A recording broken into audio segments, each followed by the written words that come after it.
Hello everyone, আসসালামু আলাইকুম। Journey with রিয়াজে আপনাদের স্বাগতম। আমি আছি রিয়াজুল ইসলাম, নতুন আরো একটি ভিডিও নিয়ে আপনাদের সাথে। তো দেরি না করে শুরু করা যাক আজকের ভিডিও। হয়তো অনেকেই বুঝতে পারতেছেন গাড়ি দেখে আমি বিগত ভিডিও একটি পাবলিশ করতে যাচ্ছিলাম, যেখানে আমি আমার ফুল প্রসেসের কথাটা বলতে যাচ্ছিলাম, বাট বলতে পারিনি। ভিডিওটা আপলোড দেওয়ার পরে ইউটিউব অ্যালগরিদমের কিছু নীতি অনুযায়ী ওই ভিডিওতে আমি এরকম কিছু কথা বলছি যেগুলো সরাসরি বলা ঠিক না, যার কারণ ডিলিট করে দেওয়া হয়েছে। মূলত ওইরকম কথা বলতে কি সত্যি বলতে গেলে সব দিক দিয়ে নিষেধাজ্ঞা থাকে, ওই রকম বিষয় জিনিসটা। সমস্যা নেই, পরবর্তীতে আমি সেটা আমি আমার টিকটক চ্যানেলে ছাড়া হয়েছে, আপনারা চাইলে দেখে আসতে পারেন। আমি লিঙ্ক কমেন্টে ডিসক্রিপশনে দিয়ে দিব। তো দেখতে দেখতে এয়ারপোর্টের সামনে চলে আসছি। দেখতেই পারতেছেন নতুন টার্মিনালটা কত সুন্দর, 3 নম্বর টার্মিনাল বানাইছে। সো এবারও ভাগ্য হয়নি এই টার্মিনাল দিয়ে যাওয়ার। ইনশাআল্লাহ যখন দেশে ইনশাআল্লাহ আসবো তখন হয়তো বা এই টার্মিনালে আসবো। তো যাই হোক, বাংলাদেশে এত সুন্দর একটা জিনিস করেছে, এটা দেখেই ভালো লাগতেছে। তো আমি কিন্তু এখন ভয়েস দিচ্ছি রবিবার দিন পাপার রুমে বসে, পাপার খাটে বসে। তো যাই হোক, দেখতে দেখতে কিন্তু চলে আসলাম এয়ারপোর্টে। তো আমার সাথে কারা কারা গেছে সেটা বলতেছি। সেটা হলো আমার মামতো ভাই, আমার বড় ভাই, দেন আমার বড় মামার ছেলে যেটা আমার ছোট, আর আমার মেজো মামার ছেলে, ও আমার ছোট। তো আমার 3 ভাই, এই যে বড় ভাইয়া, তারপর নিলয় মাঝারু, আর হলো সাজ্জাদ। এই আমরা তিনজনকে নিয়ে আমি চলে যাই। তো এই যে সাজ্জাতে লাগেজ গুলো বের করতেছে, ট্রলি নিয়ে আসছে। তো যাই হোক, আমরা কিন্তু গাড়ি মূলত চেষ্টা করছিলাম সিএনজি নিব। দেন যেহেতু মানুষ আমরা 3জন ছেলে মানুষ, আমি তো চলেই যাব, তারা 3জন চলে যাবে। পরে দেখলাম সিএনজির চেয়ে প্রাইভেট গাড়ি ভালো হইতেছে। সিএনজি আলারা মনে করেন নিজের মতো করে দাম নিচ্ছে। তো যাই হোক, তো প্রাইভেট কার নিয়ে নিলাম। দেন দেখলাম মনিটরে আমার চেকিং শুরু হয়ে গেছে। সিট নাম্বার বিমান নাম্বার মিলিয়ে দেখলাম। তো বিদায় দেওয়ার জন্য ওরা আমাকে এগিয়ে দিচ্ছে। তো এইবার আমি আমার বাসার কেউকে নেইনি, কারণ বাসার সবাইকে নিয়ে আসলে এয়ারপোর্টে যতটুকু শুনছি বা যতটুকু মানুষ বলছে, এত মানুষ আসতে দেয় না, 2জনের বেশি আসতে দেয় না একজনের সাথে। তো 3জন যখন উপরে উঠতেছিলাম দেখলাম চেকিং এ আটকিয়ে দিচ্ছে, চেকিং এ ধরতেছে। তো আমাদের 3জন দেখে আর কিছু বলে নাই, কিন্তু 3জনের বেশি বা 4-5জন দেখতেছে, বড় বড় মাইক্রো দেখতেছে, ওখানে থামাই দিতেছে। তো যাই হোক, পরে এখানে আমি সিরিয়ালে দাঁড়ালাম এবং চেকিং শেষ, এখান থেকে চেকিং শুরু। বিমানবন্দরে তো চেকিং শুরু শেষের কোনো কিছুই নেই।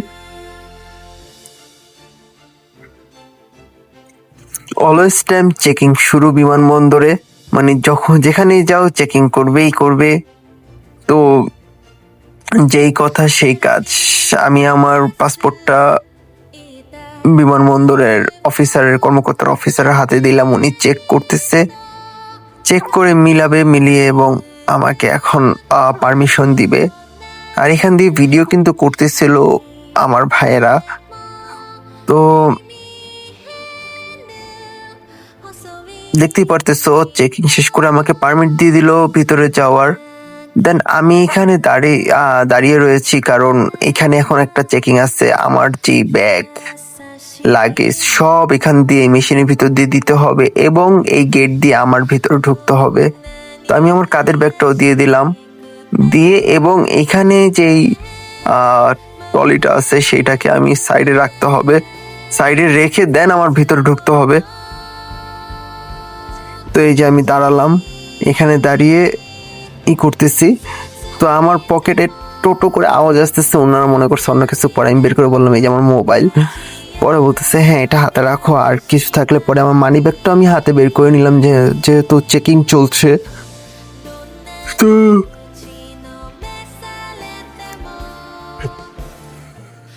লাগেজ এখান থেকে কালেক্ট করলাম, তো ওদের বললাম চলে যাও তোমরা। দেন আমি ইমিগ্রেশনে গেলাম, ইমিগ্রেশন না, বোর্ডিং পাস নিতে গেলাম। বোর্ডিং পাস শেষ নিয়ে ইমিগ্রেশন, এই যে এখানে দেখতেছেন ইমিগ্রেশন কাউন্টারগুলো, ইমিগ্রেশন শেষ করলাম। ইমিগ্রেশন শেষ করে ভিতরে ঢুকলাম, ভিতরে ঢুকে এখানে বসে রয়েছি, কারণ আমি বাসা থেকে 3টায় রওনা দিচ্ছি। তো এয়ারপোর্ট আসতে আসতে 5টা বেজে গেছে। তো আমার বিমান যেহেতু আপনার 8টা বাজে ছাড়বে, আর যেহেতু বড় বিমান গলফ এয়ারলাইন্সের, তো প্রায় আমরা 450 মানুষ ছিলাম। জিনিসগুলো পোস্টিং করতেও সময় লাগে, যার কারণে আগেই সব করতে হয়েছে। আমাদের 6টার দিকে আমাকে ভিতরে নিচ্ছে বিমানবন্দরের, একবারে ভিতরে ডাক দিয়ে নিচ্ছে। তো ওখানে বিমানে ওঠার জন্য লাস্ট চেকিং, সেইখানে গেলাম। তো ওই সিরিয়ালে দাঁড়িয়ে সামনে গেতে গেতে প্রায় 7:30 বেজে গেছে। দেন 7:30 পর মনে করেন ওখানে আমার জুতা মোজা খুলে সবকিছু চেকিং শেষ করে ভিতরে ঢুকছি, এখানে বসে রয়েছি। তো কিছুক্ষণের মধ্যেই দেখি আমাদের বিমান চলে আসছে।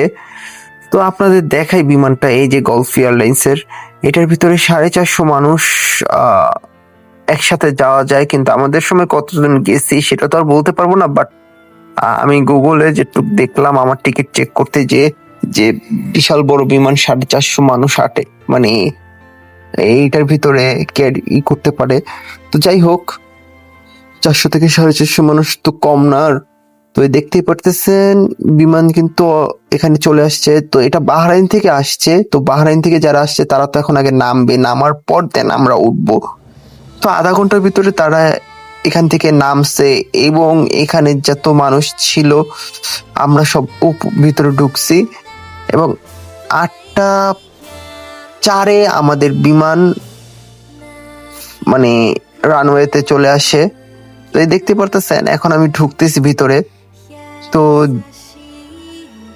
প্রথমবার যখন গেছিলাম দুবাই, তখন আমার কাছে এগুলো অন্যরকম ছিল, কিন্তু বাট এইবার আহামরি ওরকম কোনো খারাপ লাগতেছিল না, বা আহামরি ওরকম কোনো ভয় বা একটা নার্ভাস কাজ করে সেটা লাগতেছিল না। লাগতেছিল এগুলো তো আমার চেনা বা আমার পরিচিত জিনিস, এরকম কিছু লাগতেছিল। তো যাই হোক, আগে ভিআইপি যারা বিজনেস ক্লাস ছিল, এই যে আমার আগে যারা দেখতেছেন এরা সব বিজনেস ক্লাসের লোক ছিল। তো ওনাদের আগে শেষ করছে, দেন আমরা ঢুকছি। তো আমার পাশে একজন মুরব্বী অনেক ভালো, উনিও রিয়াদে যাচ্ছে, উনি গভর্নমেন্ট জব করতো। তো কোনো কারণবশত সরকার যাওয়াতে এখন ওনার এই অবস্থা।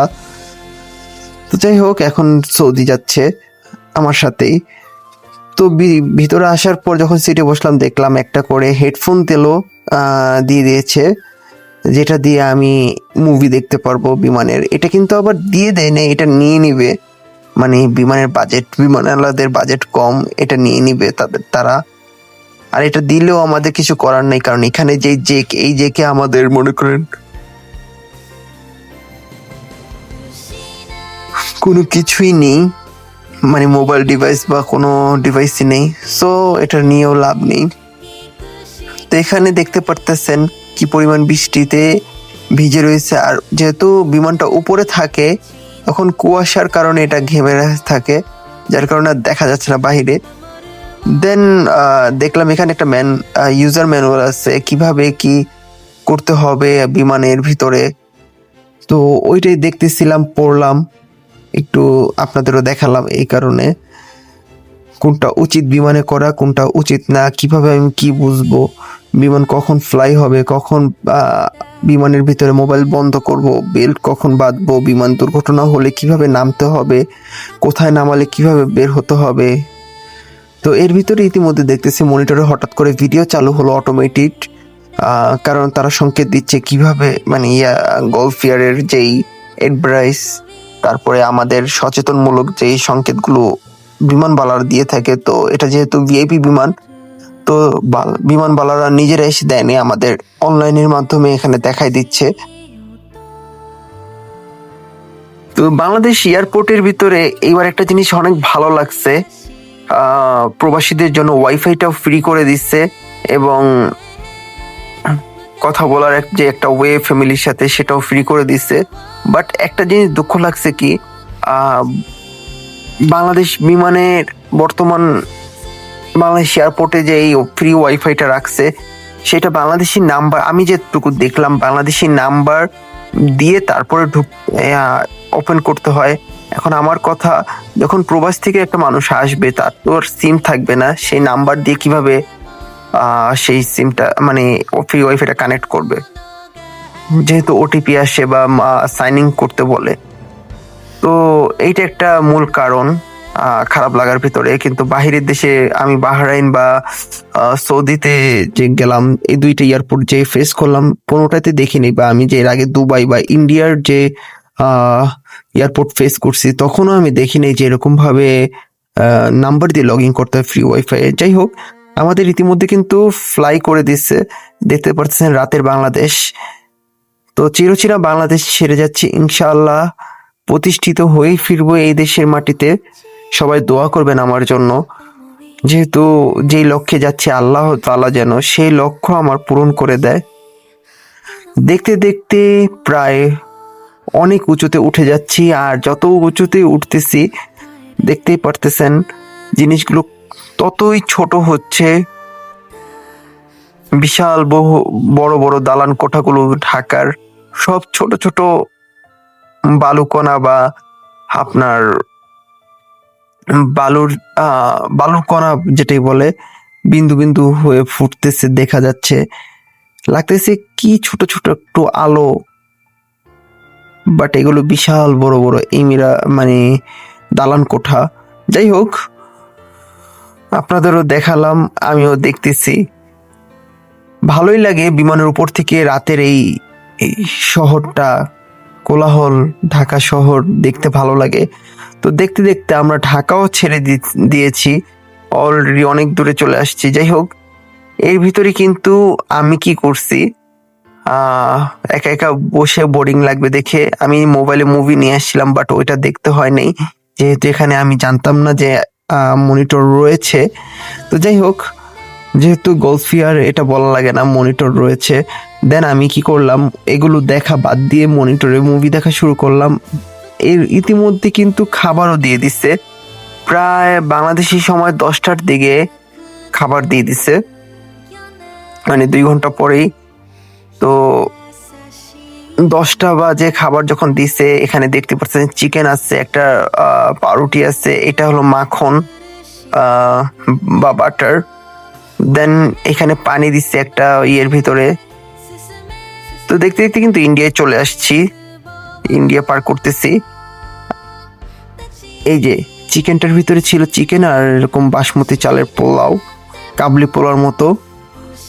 দেন আরেকটা ভেজিটেবল ছিল, যে ভেজিটেবলটা হলো এই যে এটা হলো আপনার সুসি টাইপের যে রাইসটা থাকে, সেই রাইসের ভিতরে পালং শাক, তারপরে শসা, টক দই, মেয়োনিজ, একটু লেবু, এগুলো মিক্স করে দিছে। ভালোই ছিল এইটা, সালাতের মতো যে খাবারটা। দেন আমি এখানে একটা মুভি শেষ করি নেই, খাওয়ার জন্য অফ করছিলাম, যেহেতু এখন খাবার খাওয়া শেষ আবার একটা মুভি চালু করতেছি। আগের মূলত সিঙ্গাম মুভিটা দেখছিলাম, তো যাই হোক আবারও সিঙ্গাম মুভিটাই ছাড়তেছি। সিঙ্গাম অ্যাগেইন এই যে চালু হয়ে গেছে। তো বিমানে বসে বসে মুভি দেখার মজাটাই আলাদা। তো ইতিমধ্যে কিন্তু মুভি শেষ করার পর্যায়ে, আর এর মধ্যে কিন্তু আমরা কিন্তু প্রায় চলে আসছি। তো জীবন মানে যাত্রা, এটা আমি সব সময় তোমাদের বলে থাকি। তো আমার এই চ্যানেলে তোমরা যারা নতুন রয়েছো তারা অবশ্যই সাবস্ক্রাইব করবে, যেহেতু আমি এখন সৌদি চলে আসছি। যেহেতু আমার ভিসা অলরেডি লেগে গেছে, আমি যেহেতু বিমানে উঠে গেছি, যেহেতু খুব কম সময় আমারটা সাকসেসফুল হয়েছে, ইনশাল্লাহ তোমাদেরটাও হবে। জাস্ট ম্যান পাওয়ারটা পেতে একটু স্লো কাজ হয়েছে, লেট হয়েছে, কারণ ম্যান পাওয়ার এখন খুব ধীর গতিতে কাজ চলছে। অনেকেই বলছে হচ্ছে না, এটা ভুল, হচ্ছে বাট অনেক সময় নিয়ে কাজ হচ্ছে।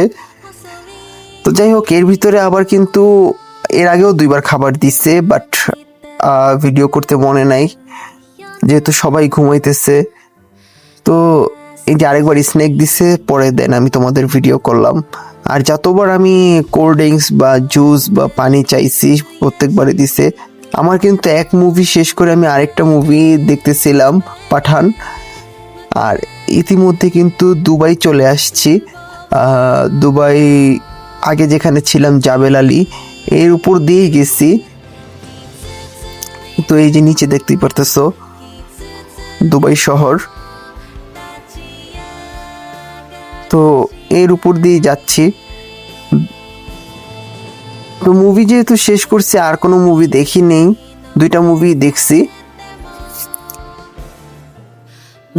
2টা বলতে মানে আমি এই টিভিতে 2টা দেখছি, আমার মোবাইলে আরো 2টা ছিল, ওইটা দেখছি।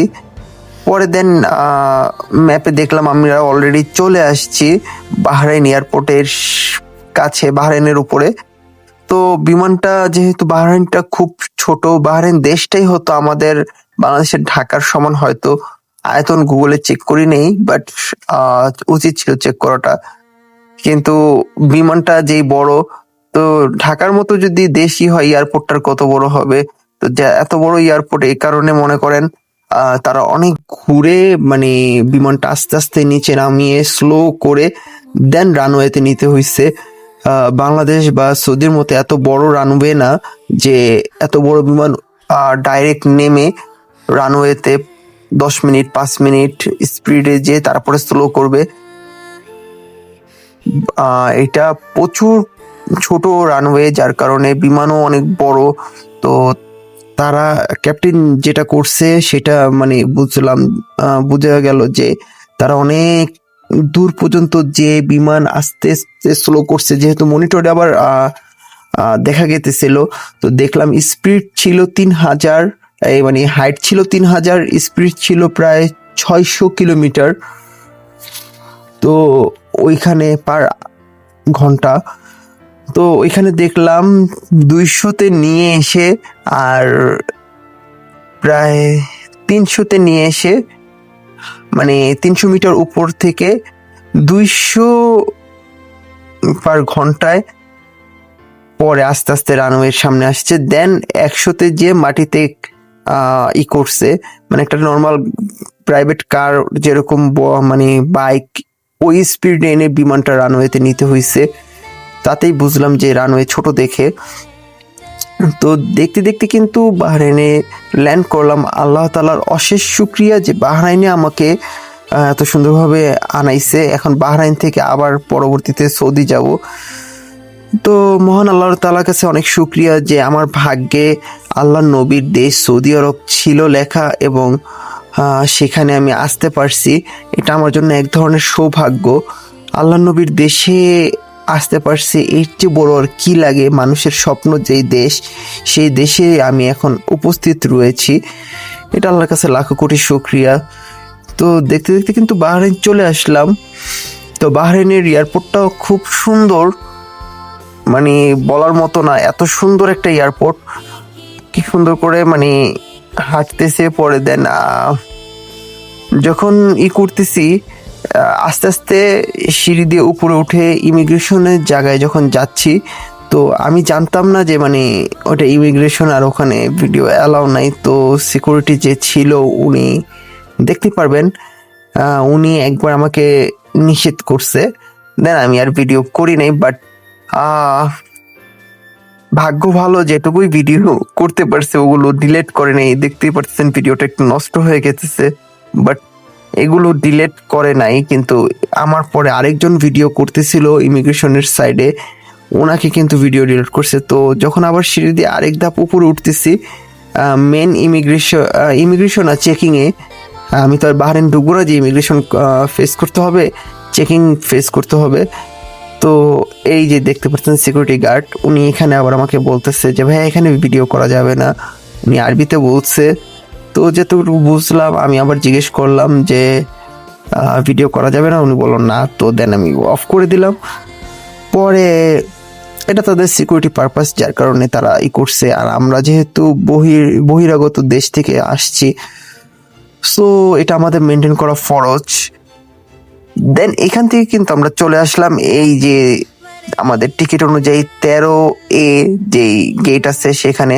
তো guys, are you serious time travel? আমি যেতটুকু বিলিভ, মানে টাইম ট্রাভেল জিনিসটা বিলিভ করি না বা বিশ্বাস করি না, বাট এখানে দেখতে পারতেছি মানে টাইম ট্রাভেল বলতে একটা জিনিস হয়ে গেছে আমার সাথে। সেটা আমি বলবো না আল্লাহর সাথে শিরক করে টাইম ট্রাভেল, সেটা হলো মানে যেটা আমরা ভূগোলে পড়ছি ওই অনুযায়ী আমি যেহেতু বাংলাদেশ থেকে বাহরাইন 3 ঘন্টা আগ পিচ, তো বাংলাদেশে যখন 12টা, বাহরাইনে তখন মনে করেন 9টা। সো ওই অনুযায়ী টাইম ট্রাভেল হয়েছে। এখানে আবার ওই যে বিস্কুট নিয়ে আসছিলাম, যেটা আমি খেতে পারিনি, মানে অনেক কিছু দিতে বললামই তো এই বিস্কুটটা রেখে গেছি। এটা খেজুরের বিস্কুট, তো বাটার দিয়ে আমি খেজুরের বিস্কুটটা খাচ্ছিলাম। তো এর ভিতরে আবার আমাদের টাইম হয়ে গেছে। যেটা বলতেছিলাম টাইম ট্রাভেলের ব্যাপারটা, সেটা হলো আমি 1 তারিখে ফ্লাইটে উঠছি। যখন আমি বিমানে, তখনও আমি দেখতেছি যে বাংলাদেশে ওই টাইম অনুযায়ী আমার 2 তারিখ পড়ে গেছে। আমি 1টার দিকে, বাংলাদেশি সময় 1টার দিকেও আমি বিমানে তখন দেখতেছি 2 তারিখ। তো দেন আমি যখন বাহরাইন নামছি হলো বাংলাদেশ সময় না, বাহরাইনের সময় 10টা। তো 3 ঘন্টা পিছনে গেলে বাংলাদেশের সময় কত আসে, মানে আগে গেলে মানে বাংলাদেশ সময় 1টা। দেন 1টা বাজে আমি পৌঁছেছি, মানে আবারও 1 তারিখে ফিরে গেছি বাহরাইনে যে। তো এটাই মজার বিষয় ছিল। তো বিমানে উঠলাম, আবার 1 ঘন্টার ভিতরে কিন্তু আমি চলে আসছি সৌদি এয়ারপোর্ট। তো এখানে এসে আমি আমার লাগেজ কালেক্ট করলাম, দেখতেই পারতেছেন। তো লাগেজ কালেক্ট করার পর দেন পাপার জন্য ওয়েট করতেছিলাম। 3 নম্বর টার্মিনালে পাপা আসবে বলছে, তো ওখানে ওয়েট করছি। তো পাপার সাথে এরপরে দেখা হয়ে যায়, বাট শরীর টায়ার্ড ছিল, এবং যেহেতু সিকিউরিটি পারপাসে সব জায়গাতেই নিষেধ করতেছিল, যেহেতু আমরা বহিরাগত, হয়তো বা কি জন্য জানি না, বাট আমি এখানে যখন ভিডিও করতে গেছি তখন আমাকে নিষেধ করছে একজন অফিসার এসে, সিকিউরিটি অফিসার এসে। দেন আমি অফ করে দেই। তো পাপা অলরেডি চলে আসছে, আমাকে ফোন দিচ্ছে, এই কারণে ভিডিও অফ করে দেই। তো বাহিরে আর ভিডিও করতে পারিনি, পাপা চলে আসছে পরে ফোন দিছে পরে। দেন আমি এখানে চলে এসেছি, দেখতেই পারতেছো সৌদি আরব কি সুন্দর মসজিদ। তো দেখতে দেখতে গাড়িতে উঠে পাপার রুমে যাচ্ছি। তো তোমরা যারা এখানে আমার ভিডিও দেখছো বা আমার চ্যানেলে নতুন, বা প্রবাস জীবন সম্পর্কে জানতে চাও, প্রবাসী ভিডিও দেখতে চাও, বা কোনো হেল্পফুল ভিডিও দেখতে চাও, কিভাবে আসতে পারো, তো এই চ্যানেলটি তোমাদের জন্য। তোমরা ফলো দিয়ে রাখো এবং সাবস্ক্রাইব করো, যেন নতুন নতুন ভিডিও সবার আগে এরকম দিতে পারি তোমাদেরকে উপহার। তো আর বড় করবো না ভিডিওটি, আজকে ভিডিও এ পর্যন্তই রাখবো, কারণ আমি এখন অনেক টায়ার্ড এবং ভিডিও বেশি করতে পারতেছি না। রুমে যে এখন ঘুম দিব, একবারে সন্ধ্যার সময় উঠবো। তো যেই কাজ সেই একদম রুমে যাই, রুমে যে দেখতে পারতেছে এই যে রিয়াদের মেন শহরে ঢুকছি। তো আমার কাছে মনে হইতেছিল আলো বাতাস সব আমাকে বলতেছে ওয়েলকাম টু রিয়াদ। তো এরকম একটা নিজের কাছে একটা ভালো লাগা কাজ করতেছিল, আল্লাহ নবীর দেশ। তো যাই হোক, অলরেডি রুমে চলে গেলাম এবং পাপার রুমে যে খাটে বসবো, মানে আমি রেস্ট নিছি, রেস্ট থেকে উঠে আবার ভিডিও চালু করব। তো দেখো, এবং মার্কেটেও গেছি পাপার সাথে। তো এই ভিডিও শেষ পর্যন্ত দেখলে এগুলো দেখতে পারবে। তো এই যে রুমে চলে আসছি। তো আজকে ভিডিও আর বড় করব না, আমি আবারও বলতেছি চ্যানেলটিকে সাবস্ক্রাইব করো এবং পাশে থাকা বেল আইকন ক্লিক করো, যাতে নতুন নতুন ভিডিও সবার আগে পেয়ে যাও। এবং কি কি জানতে চাও আমার সম্পর্কে বা বিদেশ সম্পর্কে, সবই ইনফরমেশন দিব ইনশাআল্লাহ। আজকে আর থাকবো না, আল্লাহ হাফেজ, বাই বাই, শপিং টাইম, এজন্য আর দেরি করবো না।